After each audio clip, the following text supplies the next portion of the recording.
I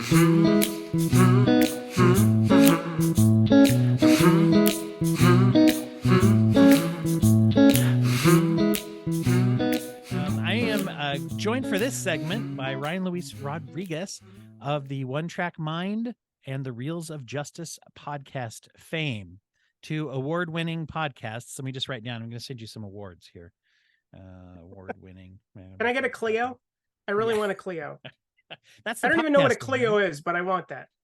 I saw that. I saw that there was an ad for that on Facebook. Somehow Facebook knows I'm a podcaster, and it was like, you want to join. That's the podcasting one, right, Clio? I think so. Yeah. Yeah. It's something like that. So we both deserve it. That's all I'm saying. That's all. I think we should get in there. We'll blow away Office Ladies and Freedom and the ones, whoever, isn't that, I think they won that one. Joe Rogan.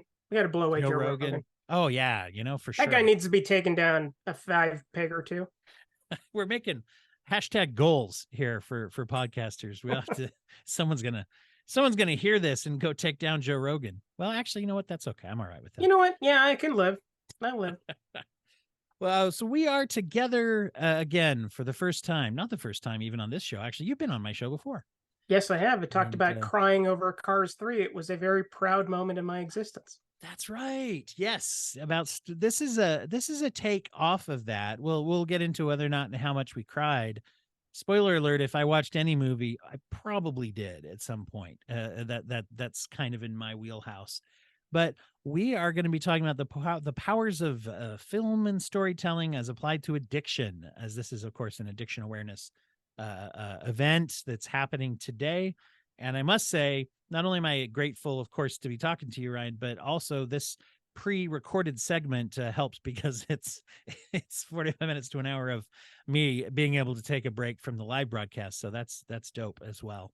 And speaking of dope, no. Actually, we'll see if that's one of them. We are coming to you now. We're going to share some movies. Geez, I should have picked Dope. It's a good movie too. Anyway, it is a great movie. So that was that's not one of my selections, but maybe people should check that one out as well. We're going to be talking about films that showcase some of the just parts of addiction or addiction adjacent. We've each picked a couple of films, and we're going to go through and share those with each other, and by the law of association with y'all's as well, because you're listening and watching to us right now. That's a pretty good intro, don't you think? Oh, absolutely. You want to do it again? Yeah. No, it's just one pass only. I won't remember what I said. So where do you want to go first? We picked 2 movies each about addiction or drug use or things like that. Would you want to go first or second? What's your choice? I can go first. I can definitely go first. Okay. What is your number one pick? My number one pick is Leaving Las Vegas. Okay. Yes. Well, let's tell everybody what it is. I mean, hopefully they know, but if they don't know, tell them what it is, and we'll get into why you picked it. Yes, it is Nicolas Cage as an alcoholic who lost his job, his friends, and his family, and decides to go to Las Vegas and drink himself to death. And then he meets a sex worker played by the lovely Elizabeth Shue, who I would give up drugs for in a heartbeat, even though I'm not currently on drugs, but I want to start taking drugs so that I can give them up for Elizabeth Shue. But it's one of those things where he kind of finds himself through this strange situation, and it reminded me a lot of my own experiences because I am a former alcoholic. I guess there is no such thing as former. You're a recovering alcoholic as long as you live, and a recovering drug addict. And it was something that I didn't see until maybe a year and a half ago because it was on Turner Classic Movies. And I was like, well, that's weird that a movie from 1995 would be on Turner Classic Movies, but I watched it anyway, and I was profoundly affected by it. It's almost 20 years old. Yeah. God. Think about it that way. I remember when it came out, I didn't see it. I never have seen it. I had forgotten about this. This is a good choice. And I'll say here, I mean, we can get into little spoilery areas because I think it might behoove us to do that as we're talking about some of the, if it affects the dynamics one of the things that I think is interesting about that movie is, if I understand correctly, he does not give up drinking No, for Elizabeth Shue or for any other reason. no, he does not. Yeah. And it's a pretty somber take. And I always think it's interesting when they showcase, this will probably reflect in all of our choices. All of the choices, I'm guessing, but movies that showcase some of the cost associated with addiction, which is, I mean, for one thing, if it isn't interrupted, it can easily lead to death, right? Which is what this Right, movie's all about. In this case, with that being actually his intention, you know. right. And based on a story by a writer who shortly after selling the property ended up killing himself. I did not know that. Yeah, it's Wow. not the most uplifting story in the world, but then again, I mean, if the guy's life wasn't uplifting, the things that spawn from his brain are certainly not going to be either. They're going to be pretty uncompromising. Yeah, yeah. Well, it's a somber take on some of the realities of that. I'm curious of your thoughts about this. I think that a lot of times substance abuse can tie back to, obviously there's all sorts of elements, right? Self-medication, and mental health struggles, as well as trauma, things like that. But there's also a self-punishing at times, where, especially if someone's been abusing alcohol or drugs for a long time, that can become part of it. Where, do I deserve to live? Do I, at what point is there this kind of self-punishing for some people? I'm glad you said that because that actually ties into my own personal experience. Because when I was in my 20s, I've always suffered from insomnia, like as long as I lived. So I've been taking cocktails of antidepressants and sleep medications since I was 15 or 16. So I've been on this, I mean, I'm now 37, so I've been on this a long time and that hasn't changed. But my sleep got so bad that I did not like the taste of alcohol, so I was not an alcoholic ahead of time, but I started getting desperate and started drinking with my antidepressants and my sleeping medications in order to accelerate the process. And I gradually realized if I keep doing this, I'm going to die. There is no two ways about it. And later on, I realized I was processing trauma. I was processing my own personal inadequacies. And I'm glad I was able to stop, but I think that there is a timeline in which I didn't. Mm. And that is what's kind of illuminating by this film, I think in particular. Yeah. Well, and by having the protagonist really advance into this plan, and shall we say goes through with it, basically is his intention, right? Is that, I don't remember, maybe I never knew what the sort of event was that lit the wick to this decision for him. Is It was when he he got fired and then his wife became estranged and okay? everybody basically abandoned him Okay. from one bad situation. And that just completely spirals into utter hopelessness. Yeah. Well, and I've had this experience too that you're talking about, where you get to a point where you feel like either choices you've made or circumstances or whatever have, sapped the enjoyment out of things. And then and throw in depression or any kind of mood irregularities too, right? Um, I was talking right before we hit record, and I talk on the program quite a bit about my own experience with bipolar disorder. You get all those things line up at the wrong time, and it's like all of a sudden you don't really want or care about life, because life doesn't seem worth anything. There's no value attached to it. And even Right. if you only feel that for a burst of a period, man, that can cast a shadow, whether Yeah. it's a It can period haunt of a you for week a or a long year, time. whatever. Yeah. Yeah, yeah. And it can be, even when you're kind of happy, sometimes those things carry, therapy and meds and things like that have really helped me. But it can carry on to see where you can just sometimes even just walk around with kind of a misery feeling of just, well, the world sucks and life sucks, right? I'm Yeah. okay today, but it sucks, right? But tomorrow's definitely going to be worse. That kind of mentality. Yeah. And I think that's where you get all the way from like a real either latent suicide to active suicidal substance abuse, to also just being like, well, why not? Is it going to mess up my health? Why not? Why not self medicate with whatever? Right. whatever that is. Sometimes it's choices and behaviors as well, but specifically today we're focused on opioid dependence and things like that. But then that also goes back to the thing of where addiction fuels itself, right? At some point. So Yeah.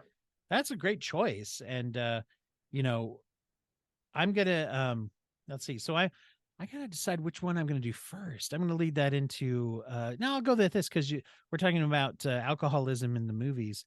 Here's one that I thought was very different than people thought it was gonna be, and that is a little movie that came out in 2010, called Everything Must Go. And if anyone's not familiar with that, this is a vehicle Oh, it's a starring, vehicle. It's definitely a vehicle. yeah, Will Ferrell is the star of this movie.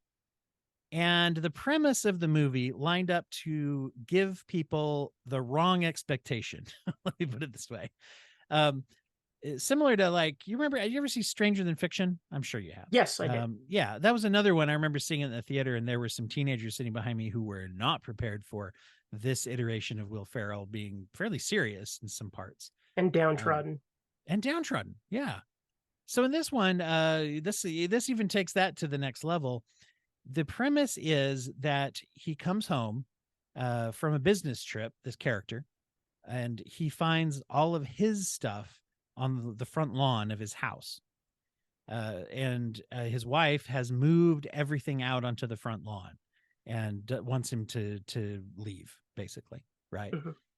So what he does is he figures out through a series of events that you're not allowed to just pile stuff all over your lawn and just leave stuff outside. So what he does is he takes a folding chair and he puts up a sign that says yard sale, right? And because if it's a yard sale, you can leave stuff outside for up to 3 days. He doesn't want to leave, and he has no place to put everything. So basically he just puts up a sign that says everything must go. And for the first little while, doesn't even sell anything. People come by and he's like, get out of here, leave me alone, right? That type of Always a thing. good selling technique. Yes, exactly. Go away. I don't want your money. So, but when you hear that premise, I think you think it's going to be a comedy, right? Will Ferrell in that premise sounds like a comedy. And not a comedy. There is a comedic element to it. But what it is you find out as the movie goes on is that he is an alcoholic in recovery who went on a business trip. I don't really recall I don't think it ever goes into exactly what happened, but he has experienced a relapse, a very serious relapse, and something happened. And his wife, who I believe is also in recovery, interestingly enough, we never meet her. She's in the house the whole time or just not around. So it's like what's his name? Norm's wife in Cheers, where they just constantly talk about her and then we never actually get to see her. Never actually see her. The Or Niles' alcoholism. wife in Frasier. Yes, yeah, exactly. I think isn't she in one episode of Frasier? She's not. Trivia. I just watched all of Frasier. Oh, really? She does Okay. not actually appear. I had heard a rumor that she was in there somewhere, but no, she never really appears. That's interesting. But anyway, I think they're both in recovery together. But what happens is Michael Pena is also in it. He plays a policeman in the area, and he's the one who actually helps him to understand the law of, like, you can leave the stuff here for 3 days if you put up a sign. Turns out they are 12-step friends that go to the same group, right?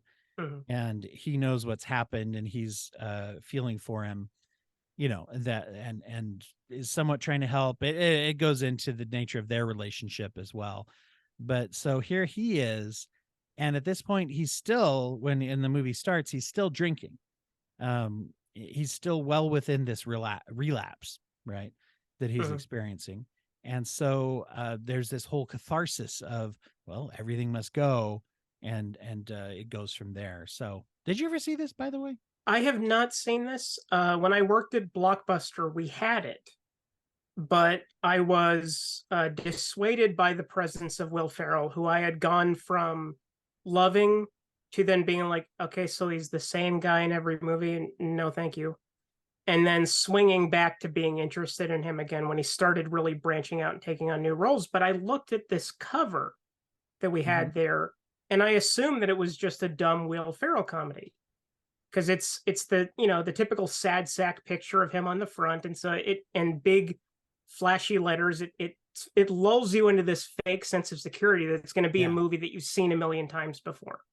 And I Yeah. was just not interested in that. But now I want to see it. Yes. No, you should check it out. It's really interesting, particularly the way it has like there's a kid in the neighborhood who's kind of at first bothering him, and and a couple of people that he sort of has interactions with that shape what this is. But it's a real simple kind of movie. And while it is, I mean, this is no surprise to anyone who's watching it. While there's a redemptive aspect to the story, certainly, it isn't without cost, right? It does showcase that some things we don't get back, right?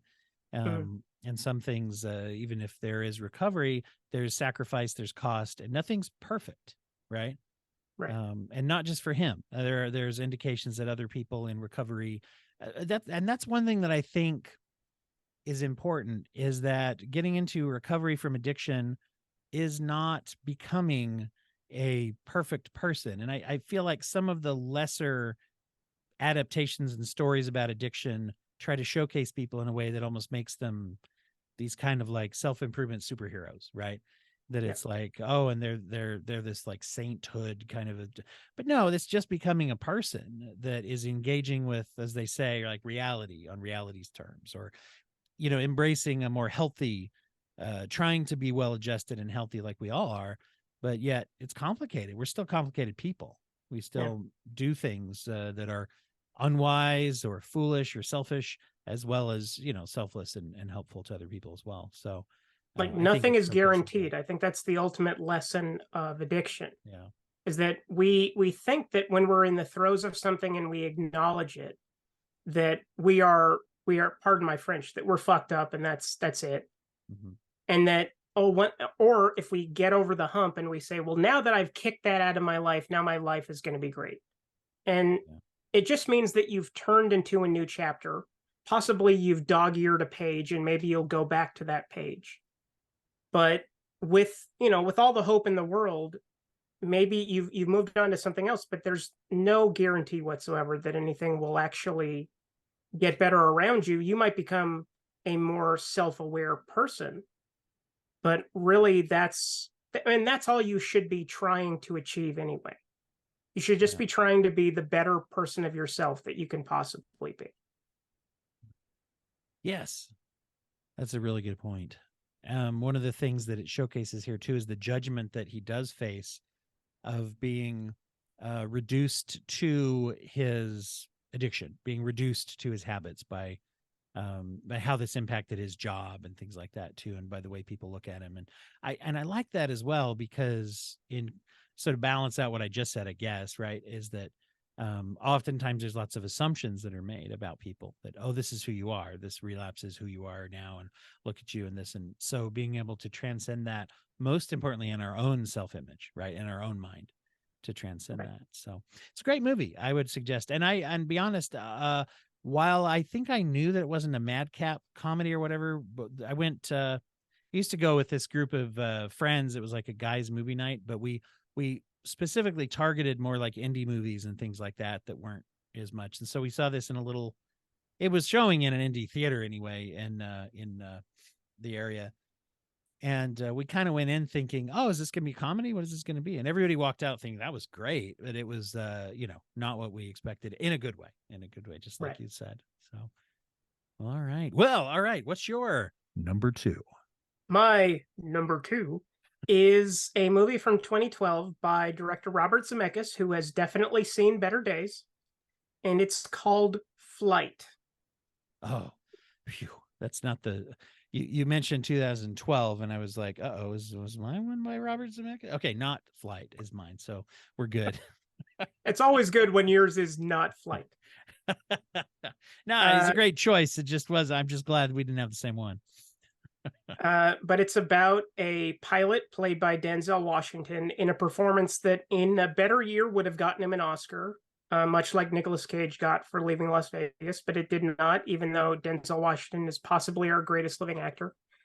And it's about a pilot who is a cocaine addict and an alcoholic he's the definition of a highly functioning addict, which I Mm. think is why I relate to the character as much as I do, because I when I was addicted to drugs and alcohol, I never missed a day of work. I never missed a birthday. I never missed anything that actually matters. So I have no idea if the people around me noticed that anything was different about me or that I was going through what I was going through. But I was able to continue my life as if nothing had happened. And then at the end of the day, go back into my own spiral.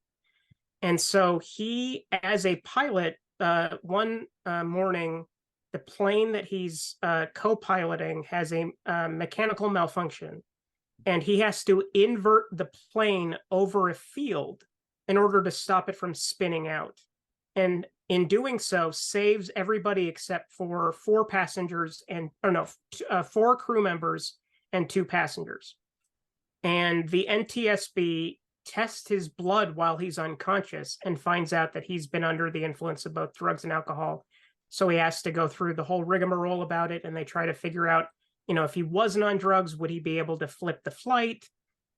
And Wow. vice versa, or not vice versa. That doesn't make any sense. And etc. Flight the flip And is what yeah, vice versa would be, right? Yeah. there you go. And what I really appreciated most about it is that there's no like come to Jesus moment. It's very much up until the last frames of the film, he is still an addict Mm. and his life has not changed. And he's even forced to go through a bit of cold turkey in his hotel room waiting for the hearing, and he notices that a door is open to the adjourning room, and he's able to find a mini bar stocked with Wow. booze. Yeah. And he gets so blasted that he can't wake up, so his friend brings him some cocaine to snort to wake him Mm. up. And after they find out, after the NTSB rules that he is not liable in the flight because he saved everybody, he flat out says, "Yeah, I'm high right now. I am drunk right now, and I'm Mm. still here." And you would Wow. think that that would be a redemption moment, and then you would cut to him sitting in rehab and everything would be better. But no, he goes to prison. He absolutely Wow. goes to prison, and he Yeah. has to figure out who he is when he's there. And the movie does not take the easy step of showing us that process. It cuts immediately from the hearing to him being in prison. Huh. And it forces you to figure out, is he the same man? Are we ever the same person? Yeah. And it's a heavy movie. It's fucking heavy. And man, you'd think, right? You'd think in that situation, well, from what you're saying, it sounds like we don't even know for sure that that did it, right? Is Right. he going to be clean now? It's like, well, that's not how it works all the time. And, at that same time, there's a thin line between saying like, yep, I got away with it in a braggy kind of like prideful way, right? Versus like, I really need your help. I'm drunk now. Please help me. And I'm not sure what the spirit was and how he offered it. Maybe that's It was a ambiguous. little unapologetic, but at the same time, you can see that it's washed over his face. And he's realized, I definitely need to do something about it. Whether Yeah. I have the power to do that or not, that is the main question. Yeah. Yeah. I had a colleague who had been a heroin user and had alcohol problems. He's passed on since. He was an older counselor at a place where I worked, and he told me he went to Vietnam, which is where he really got into heroin as a soldier during the Vietnam War. He didn't just go there, but he said that he actually asked for help and was sent to prison because in those days that was the military's response. From what he described to me, he got home from Vietnam, went to the VA health center and said, I need help, I got hooked on heroin. They said, you've been doing this when? You brought some back from Vietnam, you did this, you did that. Okay, well, you're under arrest, right? And so he thankfully was able to get his life straightened, cleaned up, became this he was my supervisor for a while of a team that I was on of therapists. He was great alcohol and drug counselor, helped tons of people. But you look at that and say, and this is something he would bring up. He's like, did my time in prison help me or did it hurt me? Because I didn't get clean right then. You didn't get clean right when I got out. Right. Right. And so you try to track that and it's like, where is the help and where's the hurt? And it's like, I don't know. It's hard to say. Right. But the things that you would think would set someone on, and this is one of the things that I think is captured in the story you're sharing, is that people think, oh, naturally, logically, this. And it's like, if you're in the throes of addiction, you're not thinking really that logically all the time, right? You're mostly thinking about, hey, this door's open. I bet I can find some mini bottles in that room, you know? You're not Um, playing chess. You're not yeah. thinking your next 5 movements. You are thinking in the moment. But one of the problems is that some of the time you think you are, right? Right. I'm being so, when I worked with court ordered treatment for people, man, I heard so many stories about how to get away with, how to pass drug tests, right? Interestingly enough, the place I heard them was in court ordered drug and alcohol treatment places. Everybody had been caught, right? Mhm. But yet at the same time, that fueled this idea that I can get away with this. I can just do this and it's okay. Because I either, whatever it is that we latch on to. Right. So, wow, that's a power. I remember the Oscar discussions around that movie when it came I out. still have no idea. I don't even think he got nominated, and I Yeah. have no idea why. Like that just does not make sense in my brain. I remember it was considered a snub at the time. I remember people were Yeah. talking about that. Yeah. I remember I saw this movie in the theaters, and when they announced the Academy Award nominations, and he was not even on there, I was just like, "This is the biggest bout of bullshit I've heard from this Academy in Yeah. years." Yeah. It still does not make sense to me, and I don't think it ever will. Huh. There's a podcast by a friend of mine, Joel Winstead, does a podcast called And the Winner Is. And it's him and a guest going through and watching Oscar winners and talking about why did that one win and what do we remember versus the winners versus the losers versus those that weren't nominated that year. Very fascinating to look at what people appreciate. I wonder if perhaps this was a little too realistic for that kind of consumption or acceptance. I'm not sure. It's not like they never nominate sad movies, but Yeah. so I don't know. Sometimes it gets a little too real. But that's speaking of real. Here's my my number 2 choice. That's a partially my announcer voice, partially my ASMR voice. There's a thin line. There's a real thin line between like NPR host and ASMR. Who knows? Anyway, They're all the same to that's me. That all yeah, works. that's a whole nother podcast. So in 2012, not by Robert Zemeckis and not Flight, is a movie that stars Mary Elizabeth Winstead. Also Oh, I has think I know what this is. Can I guess? you can guess, yeah. Smashed. Smashed, exactly. Also starring Aaron Paul from Need for Speed fame. Oh wait, no, I think he's That's better what he known. wants you to remember. Hey, all this Emmy nomination stuff. I was in Need for Speed, man. No, right, he's more known for El Camino. Sorry about that, everybody. Hey, I love Um, El Camino. Don't say nothing bad I about that haven't seen movie. it. I haven't It's seen so it. I'm good. sure It's it so probably is. good. Oh Yeah, man. I mean it's a Breaking Bad offshoot, right? So it's got to Yeah, be. Yeah. it's so good. Oh man. Nick Offerman also plays a supporting role in this movie as well. Have you seen it? I have not, but I know about it because it is in my Blu-ray collection. Look at us picking movies that the other person hasn't seen. So this is not only informative for the audience. This is us giving recommendations to each other. What Which are the is odds that you great. and That's I? all I care about. I just want to get recommendations. That's why I'm here. What are the odds that you and I are going to pick movies that the other people haven't seen at all? That are, you know what I mean? It's not like these are nothing movies. Wow, good for us. I'm proud of us.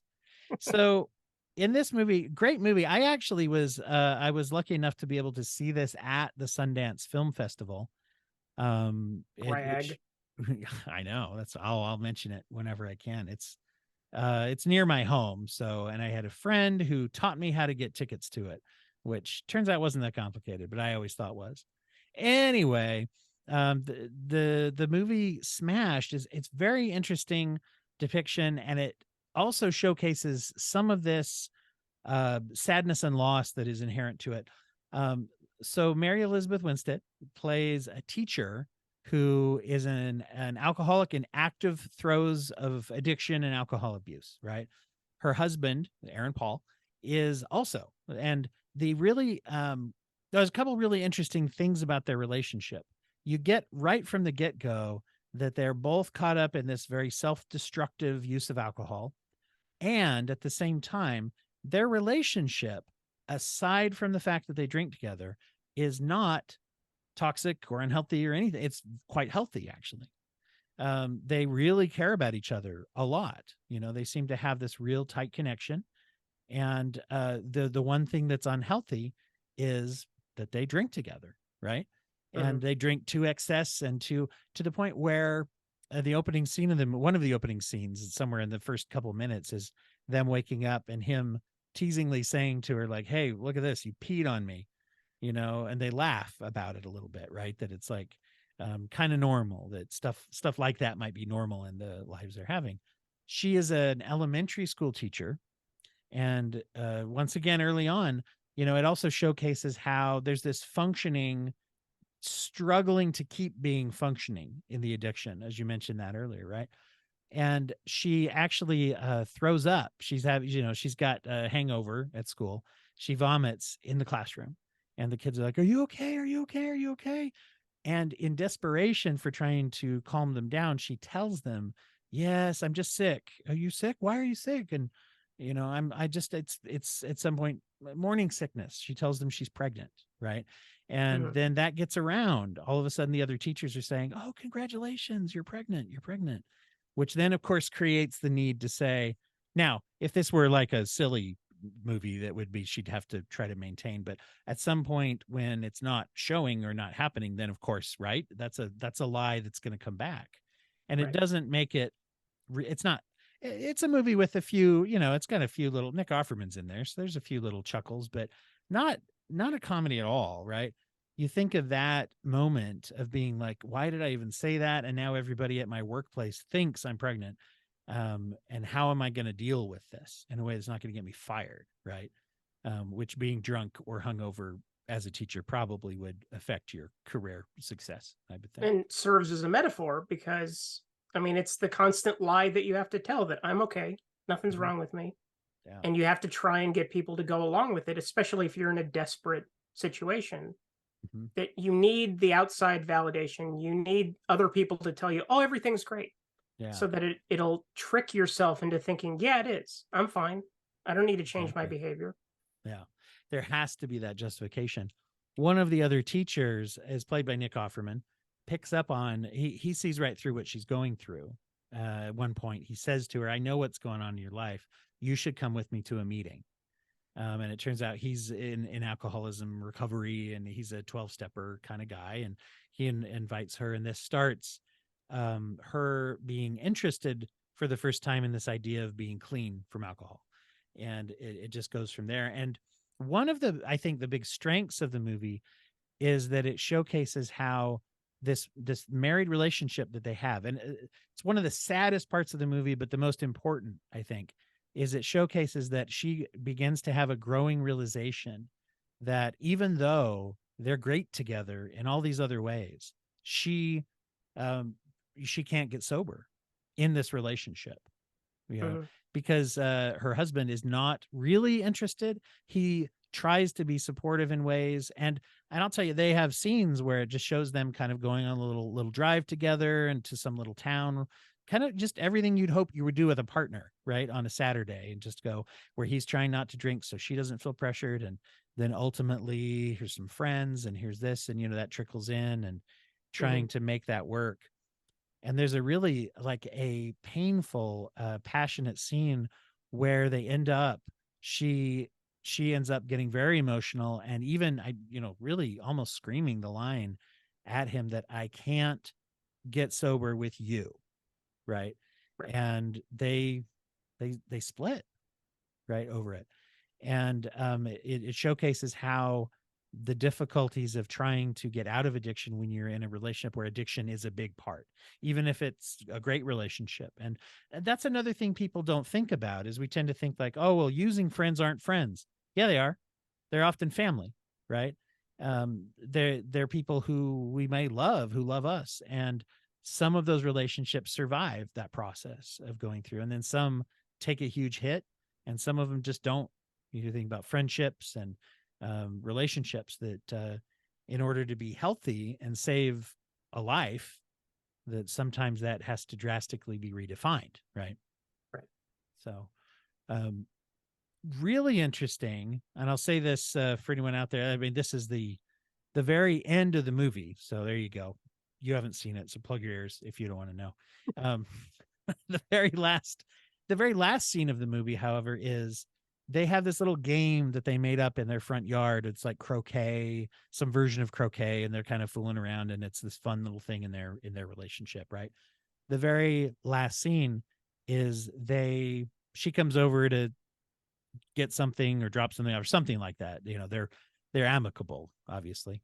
And so he says, "Hey, do you want to play the game or whatever it's called?" And she's like, "Okay." And they're kind of messing around in the yard and playing and just being kind of friendly. And then if I remember correctly, it's even the last line is Aaron Paul looks over at her and he's like, "You know what? You're kicking my ass. Do you want to give me another shot?" And there's all this inherent into it that he's essentially saying, "I want you back," right? He's saying you're kicking my ass in this whole thing of, you're healthy. You're not drinking anymore. It's several months later, I think, after or some amount of time. Mm-hmm. And it ends there. They're looking at each other. You can tell there's a connection there still, of course. And you don't know what's going to happen. And this kind of goes to what you're saying, like, what is going to happen? Is she going to say, okay, and try it out? And is he really ready for that? Is it going to pull her back into drinking? There's all these like kind of unspoken things at the end that could very well happen as soon as the credits roll or whatever. And we don't know what they are. Right. And that's the point. Yeah, that's the point. Right. Yeah. Leave the audience with food for thought. Yeah. Right. No, and I think once again, that's another thing that people, especially those that are in a supportive role of someone in their life who struggles with any form of addiction, is you just kind of figure like, hey, you stopped. Good for you. But to go back to the point, and you mentioned earlier, right, of that, if I have insomnia and this helps me sleep and I get clean, I still need to figure out how to sleep. Right. Right. And I still need to move forward or else, so regarding it as, oh, you stopped. Well, that's great. Problem solved. It's like, well, no, I still have to live my life. Right. If anything, it's gotten more complicated. Exactly. Yeah. It's a great point. So I would definitely recommend Smashed. I am absolutely watching it. I am pulling it from my bookshelf as we speak. Shuffle, shuffle, shuffle. Throwing it on the other bookshelf that I can actually see because there's not a bunch of crap in front of it. Okay, shuffle, shuffle, shuffle. Have you been? Do you ever address this? I've been reading a lot lately about the work that people are doing with tying in object permanence to like ADHD and bipolar individuals, of how it's similar to a baby. When we can't see something, it stops existing. So if I'm going to do something, it's got to be right in front of me, or on a list somewhere in front of me. That actually perfectly encapsulates my relationship with physical media.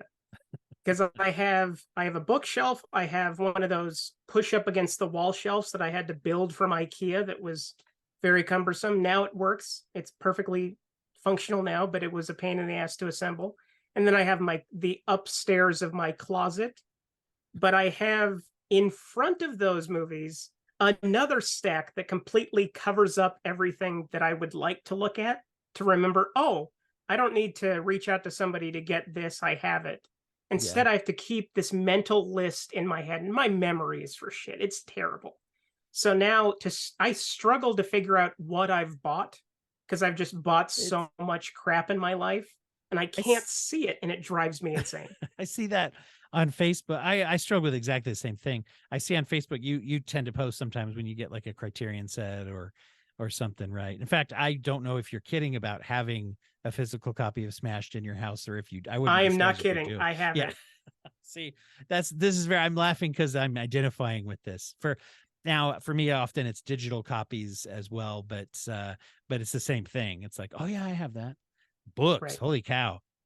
In fact, here's the thing. I have to have goals and things. I have to list them somewhere I can see them. And so this is my newest investment recently is, I don't know if you knew they make Post-it notes this big. If you're listening to the audio of this Post-it note will block the entire screen. Oh my God, it's like a cheese slice. It's amazing. And so I have one of these big Post-it notes stuck on my desk because I was using the little ones and then my brain got tired of that. gets habituated and you need something new. So yeah, that's how I keep track of goals and things. Is now don't look at how much all of it's written on top of each other though, or else the illusion falls apart that it's organizational. So Making a note, buy really big Post-its. Okay. there you go. I'll send you the link to the Amazon listing, or you can just, if you look up big Post-it notes, everybody out there can have one. And isn't that what this program is all about? Big Post-it notes. No, Ultimately, yeah. Tell everybody where they can find you and the work that you're doing. Sure. Well, you can find One Track Mind wherever you listen to podcasts. So where you're listening to this now, you can find that. You can also find Reels of Justice literally anywhere. Apple Podcasts, Stitcher, Spotify, everything. Reels of Justice is on Twitter and Instagram at Reels of Justice. And One Track Mind is at One Track Mind Pod on Twitter. That is the numeral 1 Track Mind podcast on Instagram. It drives me insane that I had to put the number 1 because the number 1 is not in the title of my podcast. It's spelled out, but some smartass took it before I ever got a chance, and I hate them for it. And check out, I have exclusive bonus content every other week, up to, I think we're now reaching 100 episodes, bonus episodes, at Patreon at patreon.com/One Track Mind podcast. Wow, that's a lot. I didn't know you're up that high with them. That's cool. Yeah, I've been doing them for 2.5 years. It's off about and on, so it's about the audio commentaries, right? That are on that yes. you'll find on the theme of the show, I should say. Well, for the bonus episodes now, because I used to have another podcast, the Coolness Chronicles, that then evolved into One Track Mind. And so the idea is that since my podcast is about audio commentaries and physical media, the Patreon episodes are chronicling directors who have never recorded an audio commentary. So right now I'm doing Steven Spielberg because the guy refuses to do commentaries. Next up, I'm doing Hitchcock because he died before commentaries were invented. And then I hope to do, when that's over, that's going to be a long time because Hitchcock made a shit ton of movies. I don't know if anybody knows this, but he was kind of a prolific director. He was kind of popular. Yeah, a little bit. Well, I mean, most people have only heard of Regarding Henry. Oh, no, The Trouble with Harry. That's what I meant. His comedy that he made, The Trouble with Harry. Regarding Henry's that Harrison Ford movie. See, I messed that up. I just blew that joke. And then after that, I'm going to do Brian De Palma. And I'm really looking forward to that one because his movies are fascinating. His brain is fascinating. Troubled mind, but boy, do I love hearing him explain why he did things. Awesome. Yeah, it's a great idea. And I think anytime, and this goes for both your podcasts, anytime that you're making a podcast that is about movies as its main theme, you need something to separate it kind of from the pack because there's a bunch out there. And so audio commentaries. And then, of course, Reels of Justice. I've had all of y'all on the show talking about it. I've been on that show too. It's a mock courtroom where you accuse movies are being prosecuted and defended under the charge of being a bad movie. It's a fascinating show.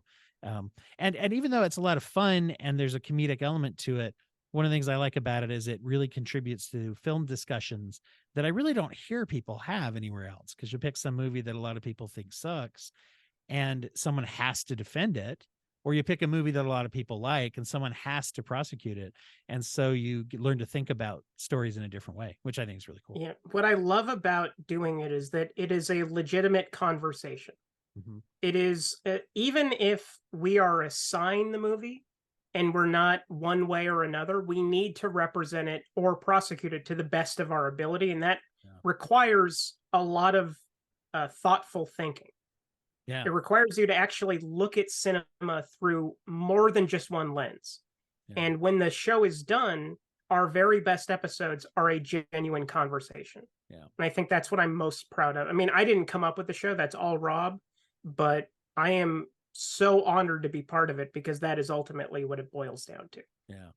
Yeah, it's fun. Even when Ryan is beating you when you're trying to present a case against the Fablemans or whatever, any we've all been there. But and in fact, I'm excited to come back. I'm recording with you pretty soon about the we're doing Joe versus the volcano. I think we just decided on this. Hell yeah. Yeah. Hell Oh yeah, wait, we're doing it'll it. have already happened by the time this comes out, by the way. So That's everybody okay. go Just back go and back look. in time and Yeah, just go go back look and at look. it. It's Yeah. fun. It's still out there. It's the internet. Nothing ever goes away. Thank you, Ryan. Of Appreciate course, you thank you being for here. having me. And I always appreciate just being on the show. But thanks for being here and helping me with the long haul live show for this last bit. Didn't have to be live. So we will now, I guess I should segue. We will now return to our regularly scheduled programming of the live feed. Unless I did this at the end, in which case we might not. I haven't decided that yet. And if you're hearing this early, to all you Patreon subscribers, we love you. Ryan and I both equally love you. Yes, that's true. He said without a gun pressed to his temple.